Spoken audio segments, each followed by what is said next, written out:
Thank you. Welcome, everybody. It's fantastic to, I would say, see so many faces, but I'm being blinded by the lights. But I'm sure there are people out there. Hello, good evening. Good evening, good evening. I don't have a lapel mic, so I can't rove around and move around and get very animated, so I'll try to do animation from standing still. Welcome. Yes, thank you very much for coming. I have 15 minutes, and I've been so ruthless in my views about people that talk for longer than that it's important that I don't go on for more than about 25. So I should be done by about 8 o'clock. So 15 minutes, 14 and a half. I'm going to start by telling you a story. It's a story that I tell in the beginning of Happy Ever After. And I was at a How the Light Gets In festival a few years ago. I was walking across the fields after having done this panel discussion, and this bloke came up to me. He said, "Professor Dolan." I was like, "Yeah." I said, "I liked your first book, or at that stage, only book. But why do you have to play the working class hero?" I was like, "Interesting. What do you mean?"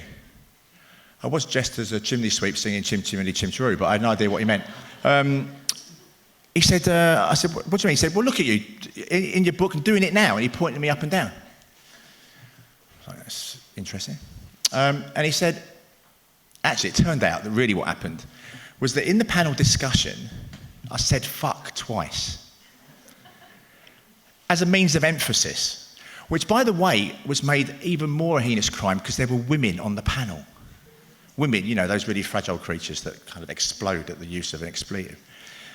Turns out that what he was saying, and he went on to elaborate, till I told him to fuck off, was that I had a duty and an obligation to behave in a particular way because I was a professor at the LSE.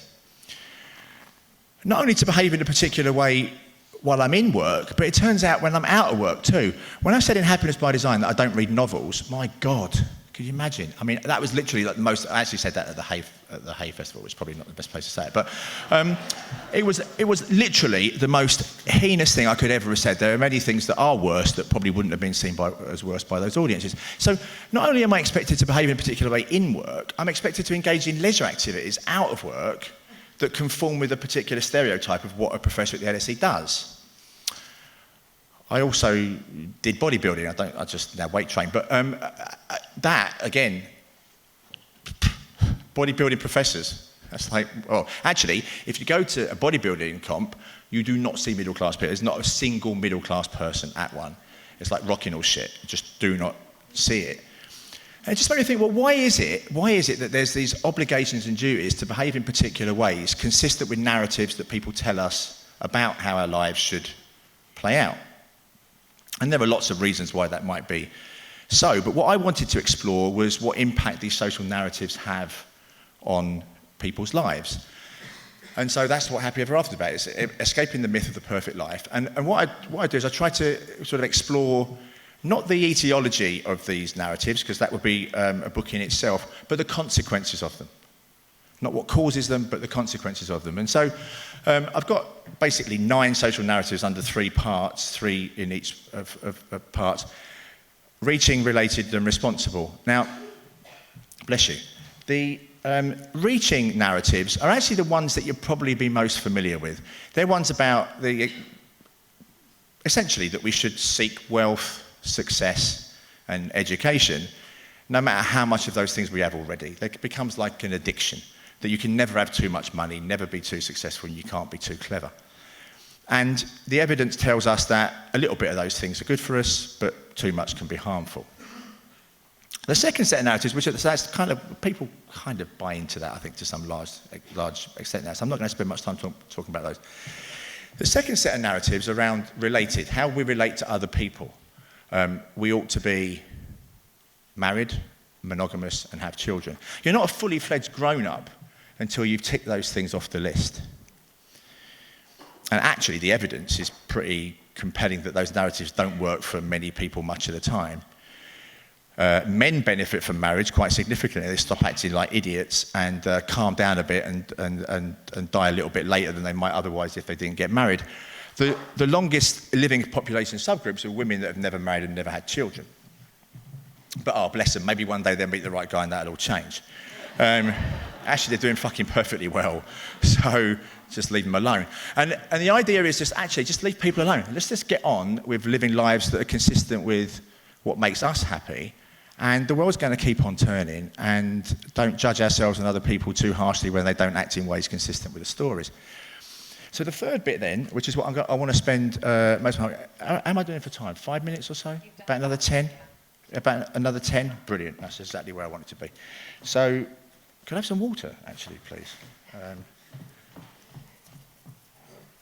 Sorry, I could have poured that myself if I'd seen it. Far too important up here to pour my own drink.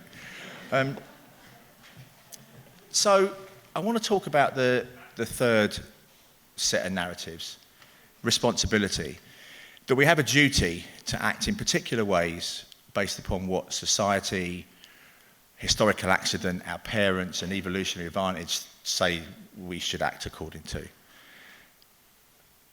First two chapters in that section are around altruism, about the idea that we should be motivated out of selfless intent in some of what we do.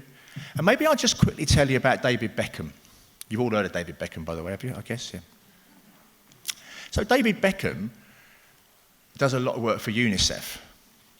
When he was at Paris Saint-Germain, he donated all of his money to the charity Beckham 7 whilst he was at PSG. Unequivocally helped thousands of children transform their lives. His emails got hacked when he was sent some emails to his agent, that after having done all this work, because I doubt he was motivated by this to begin with, after having done all this work, he'd quite like a knighthood. He didn't put it quite like that. He used expletives that I'm not even going to use here about the Honours Committee. Loads of people, including Piers Morgan, took it upon themselves to essentially say that all that he'd done, all of those good outcomes were meaningless because he wasn't motivated entirely by selfless intent. What utter bollocks. What utter bollocks. Go and find those kids whose lives he's changed and say to them, Beckham wants a knighthood now. Can we have the money back because he didn't do it all out of purely selfless intent? Of course not. We should be judging acts much more by consequences and much less by intentions. I say a little bit more about that in the chapter on health too, about the kinds of judgments we make about people who don't live lives according to how we think they should be and aren't healthy in the ways that we think they ought to be. Then the final chapter, and this is where I'm going to spend half of it, this is about, am I halfway through? Brilliant. About half of the time is on volition and free will. The idea, the narrative, the story, the myth, that we have agency, that we freely choose to some large degree our desires and whether and how we act upon them. And that is nonsense. Actually, in fact, most, maybe at some time we might conclude all, of what we do is a function of genes, environments, contexts, and randomness. And by the time you've explained human behaviour using one or more of all of those four elements, you're left with hardly anything at all that you could attribute to free will.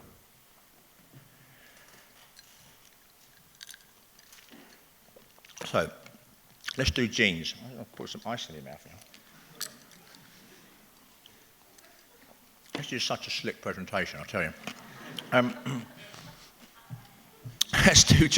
Let's do genes. I shouldn't plug other authors' books, should I really? But I suppose I can. He is another Penguin author, Robert Plomin's book, Blueprint.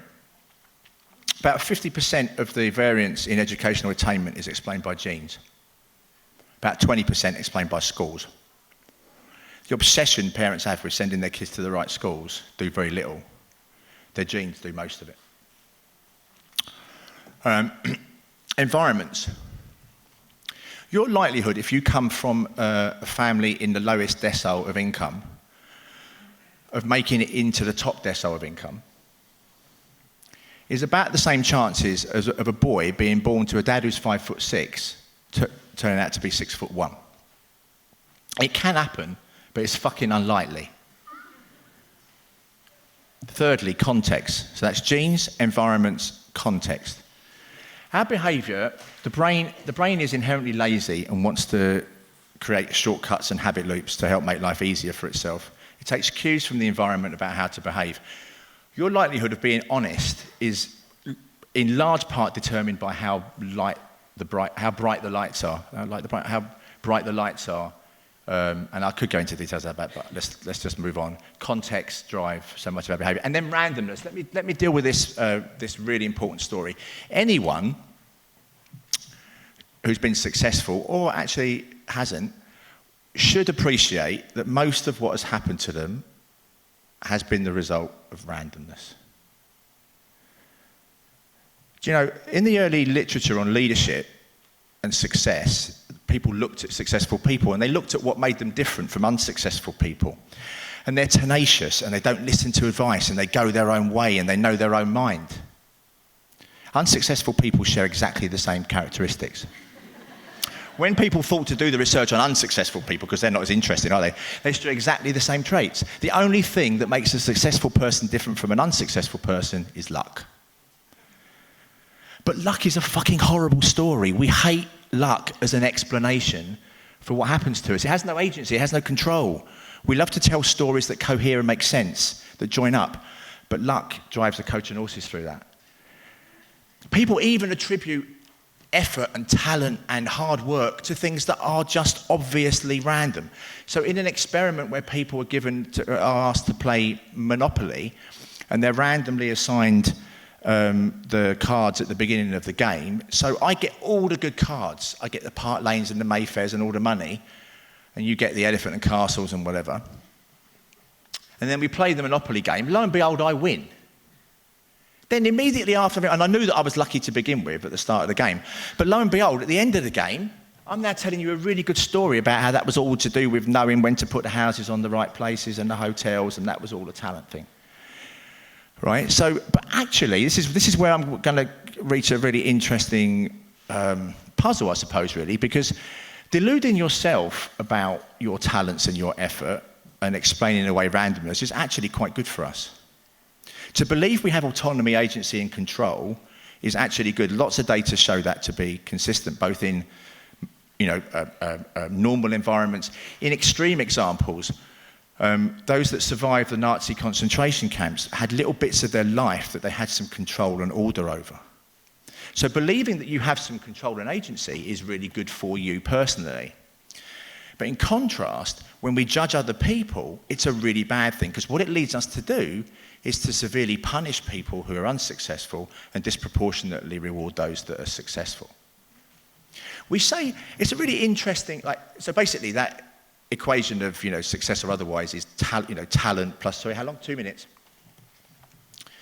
Plus the extra 10. Talent plus effort plus luck. And somehow we think that the luck is exogenous, the talent is probably something that we're born with, but the effort is something that we work on, that we determine that. Well, do we? I mean, there's no basis on which we make that claim other than just a story. People who expend more effort and diligence in one Dutch study is highly correlated with the quality of the relationships they have with their parents and whether their parents were hardworking or not. I mean, the idea, we just tell this story about effort being something that we think we have control over. And as I say, what it leads us to do is disproportionately punish people who do badly and reward those who do well. And instead, we should be looking much more, again, not just at those intentions, because we see effort as an intention. You can decide, you can choose, you can volitionally act upon the effort and free will in ways that will lead you to be successful. You can't. It's exogenously determined. It's not something that's endogenous to you that you decide and that you have some free will over. And once we accept that, it makes a really interesting case for then how we design policies. Because we would be looking much more closely at policies that try to ameliorate some of the disadvantage that we see in our society, but not disproportionately giving rewards to those who we see as making efforts to advance themselves to some extent. So I just wanted to leave you with that kind of policy conclusion. I've got about a minute left. I could talk about Blue Monday for a minute, couldn't I? Because I could talk about that being another fucking myth as well. So in 2005, a travel company came up with the idea of Blue Monday to sell more holidays. That's genius, isn't it? Get people to buy more things that actually, because you know people who, you know that the evidence on people's holidays is that they're often that it's not money well spent. You have a pretty miserable time with your family when you go away for a week. But you come back and you remember it really well, and you tell everyone about what a great time you have, and then you book another one. And you go away and they're miserable again. But yeah, so that's a complete myth. So I hope that this hasn't been a miserable experience for you. I hope that this 15 minutes has been time well spent, and I hope that you enjoy the rest of the evening. Thank you very much. Oh, and buy my book. Oh yeah, that's right.